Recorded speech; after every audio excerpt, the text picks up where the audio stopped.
आप देख रहे हैं पब्लिक टाइम्स। नमस्कार, मैं संध्या। बिहार की खास खबरों में आपका स्वागत है। तो चलिए देरी न करते हुए जानते हैं खास खबरों को विस्तार से। राज्य में अप्रैल महीने में सभी जिलों में सरकारी जमीन पर से अतिक्रमण हटाने के लिए अभियान चलेगा। इसके लिए सरकार सभी जिलों को 10-10 लाख रुपए उपलब्ध कराएगी। वहीं अब राज्य के बाहर रहने वाले कोई भी व्यक्ति जमीन के सर्वे से सीधे ऑनलाइन जुड़ सकते हैं। वे ऑनलाइन माध्यम से वंशावली समेत जमीन से जुड़े अन्य सभी कागजात जमा कर सकेंगे। शुक्रवार को विधानसभा में राजस्व एवं भूमि सुधार मंत्री रामसूरत राय ने 1332.41 करोड़ रुपए का बजट पेश किया, जो विपक्षी सदस्यों के वॉकआउट के बाद ध्वनिमत से यह पारित हो गया। इस मौके पर विभागीय मंत्री ने कहा कि पूरे राज्य में सभी तरह की सरकारी जमीन को अतिक्रमण मुक्त कराने के लिए अप्रैल में व्यापक अभियान चलाया जाएगा। सभी अवैध निर्माण पर बुलडोजर चलाकर सरकारी जमीन को पूरी तरह से खाली कराया जाएगा। उन्होंने कहा कि दूसरे चरण के तहत सारण, समस्तीपुर, सिवान, सहरसा समेत 18 जिलों में जमीन सर्वे का काम शुरू हो गया है। पटना पुलिस ने शुक्रवार को मुजफ्फरपुर के रामदयालु चौक स्थित सलवर गैंग के सरगना अश्वनी सौरभ के ऑनलाइन एग्जाम सेंटर पर छापेमारी की है। एसएसपी मानवजीत सिंह ढिल्लों द्वारा गठित की गई स्पेशल टीम ने यह रेड किया है। मिली जानकारी के अनुसार जिस जगह पुलिस ने छापेमारी की है वह सरगना अश्वनी सौरभ का खुद का ऑनलाइन एग्जाम सेंटर है, जिसका नाम नो इन्फोटेक प्राइवेट लिमिटेड है। सदर थाने की पुलिस भी साथ में मौजूद थी। करीब 2 घंटे तक पुलिस टीम ने छापेमारी की। दरोगा धीरेन्द्र यादव के नेतृत्व में पहुंची दानापुर पुलिस ने पूरे संस्थान को खंगाला। ऑनलाइन परीक्षा से जुड़े कंप्यूटर सहित अन्य सामान की छानबीन की। कोरोना से राहत के बाद अब जनजीवन सामान्य होने लगा है। स्कूल, कॉलेज व कोचिंग संस्थान खुल गए हैं। वर्षों से प्रभावित शैक्षणिक कार्य अब पटरी पर लौट रहा है। बच्चे स्कूल, कॉलेज में पढ़ने के लिए नियमित संचालित कक्षाओं में जा रहे हैं। कोचिंग संस्थान भी बेहतर मार्गदर्शन के लिए फिर से संचालित हो रहे हैं।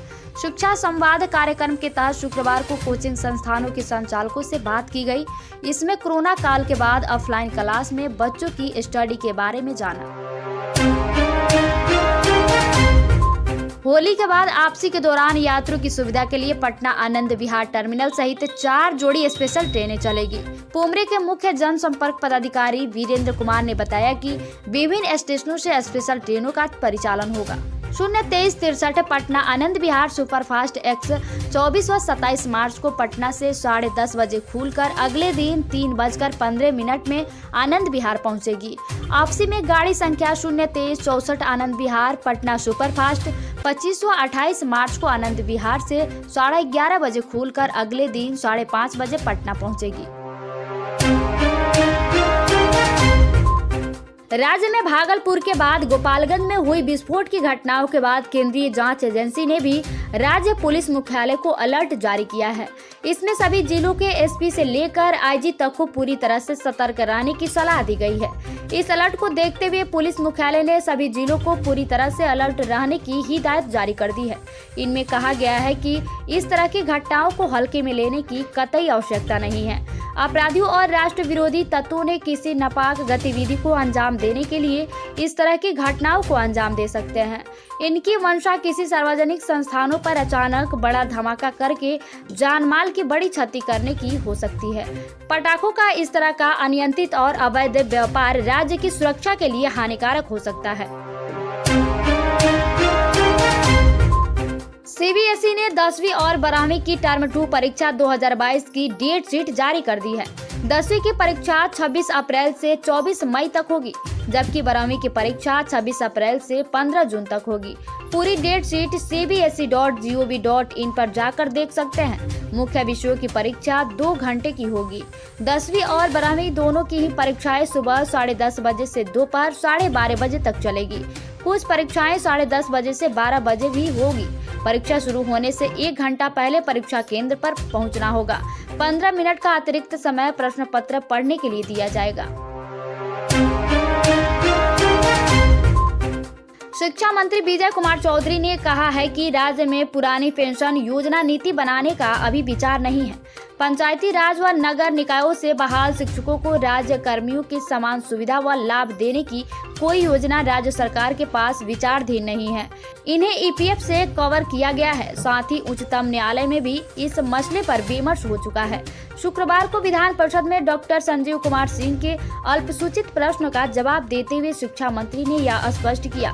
प्रश्नकर्ता डॉक्टर संजीव कुमार सिंह का कहना था कि राज्य में किसी आपदा की स्थिति में सरकार शिक्षकों को ही खोजती है। कोरोना काल में भी शिक्षकों से मदद लिया गया। कई राज्यों ने भी पुरानी पेंशन योजना और वेतनमान लागू की है। लिहाजा राज्य सरकार को भी स्वास्थ्य बीमा सुविधा और पेंशन सुविधा देनी होगी।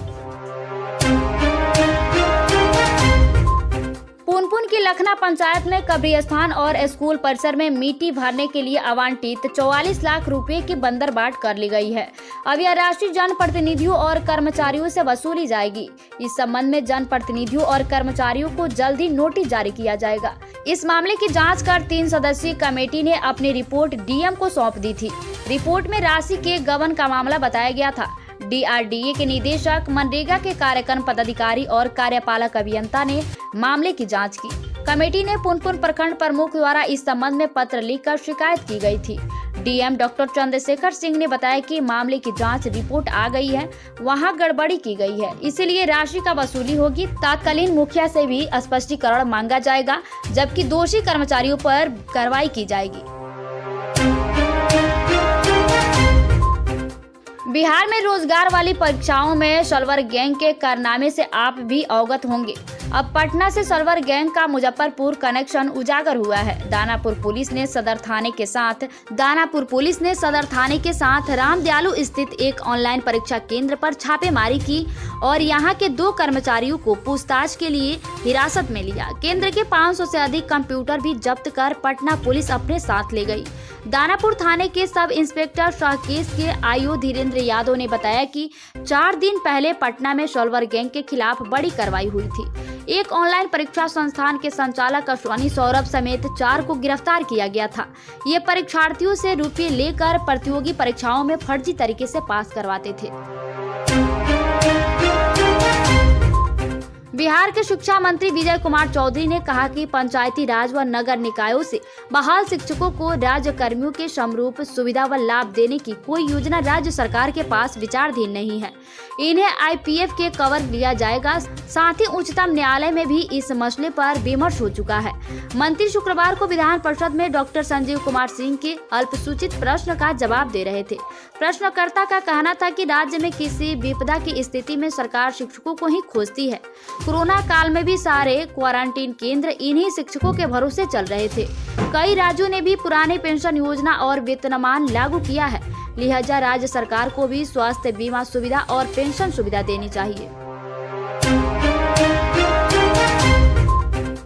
राज्य के सरकारी नलकूप अब अत्याधुनिक फीचर से लैस वाहनों की तरह मोबाइल से ही बंद और चालू होंगे। साथ ही मुख्यालय में बैठे अधिकारी नलकूप की खराबी और जलस्तर का भी पता लगा सकेंगे। नलकूप से कितना पानी का रोज दोहन हो रहा है, इसका भी अंदाजा अधिकारी लगा पाएंगे। नलकूपों को मोबाइल से जोड़ने की प्रक्रिया अब अंतिम चरण में है। इसी के साथ हर जिले के एक नलकूप को स्काडा योजना के तहत जोड़ा जाएगा। इसमें यह व्यवस्था की गई है कि पटना के अधिकारी नलकूप की खराबी से लेकर वोल्टेज और पानी की सतह तक पता लगा सकेंगे। भारत और नेपाल के बीच दशकों पुराने रोटी बेटी के रिश्ते में नए नए नियमों की दीवार खड़ी हो रही है। पड़ोसी देश के रिश्तों के कायदे बदलने का असर दोनों के मध्य होने वाले कारोबार पर भी पड़ा है। खासकर पिछले 3 वर्षों में काफी बदलाव आया है। तल्खी का ही असर था कि नेपाल सरकार ने पोरस बॉर्डर की खुली सीमा को आर्मर्ड पुलिस फोर्स के हवाले कर दिया। सीमा पर बसे भारतीय क्षेत्र नवाबगंज के पूर्व मुखिया अरविंद यादव बताते हैं कि पहले बड़े पैमाने पर सीमा के उस पार भी खेती बाड़ी के लिए लोग आते जाते थे। नेपाल में कई लोगों ने जमीन खरीद रखी है। जैसे जैसे नेपाल में कानून सख्त होते चले गए, खेती बाड़ी का सिलसिला थमता चला गया। पिछले 2-3 सालों में यह परिस्थिति तेजी से बदली। खासकर राहत निवासी मदन ठाकुर का कहना है कि 3 साल पहले एक बेटी रोटी के रिश्ते में काफी प्रगढ़ता थी। नागरिकता कानून में बदलाव के चलते अब नेपाल के बजाय भारतीय क्षेत्र में ही अपनी बेटियों की शादी करना चाहते हैं। दरभंगा में डीएमसीएच के ओपीडी के पास स्थित एक दवा दुकान के मालिक से विवाद होने पर शुक्रवार की देर रात दरभंगा मेडिकल कॉलेज के पीजी और यूजी छात्रों ने जमकर बवाल काटा। घटना से आक्रोशित बड़ी संख्या में छात्रों ने उक्त दवा दुकान सहित 3 दुकानों को आग के हवाले कर दिया। एक कार में भी आग लगा दी। छात्रों की करतूत को देखते हुए बगल के मोहल्ले वालों ने उन लोगों पर पथराव किया। देखते देखते पूरा इलाका रण क्षेत्र में तब्दील हो गया। इस दौरान फायरिंग और बम की आवाज भी सुनने की बात कही जा रही है। बताया जा रहा है कि इस दौरान दोनों ओर से पथराव भी हुआ। इसमें कई पुलिसकर्मी जख्मी हो गए हैं। घटना की सूचना मिलने पर बेता ओपी की पुलिस वहां पहुंची। हालांकि वहां की स्थिति देख अतिरिक्त पुलिस बल की मांग की गई। सूचना मिलने पर सदर एसडीपीओ सहित कई थानों की पुलिस वहां पहुंची। दंगा नियंत्रण बल को भी वहां बुलाया गया। तो यह थी बिहार की खास खबर। धन्यवाद।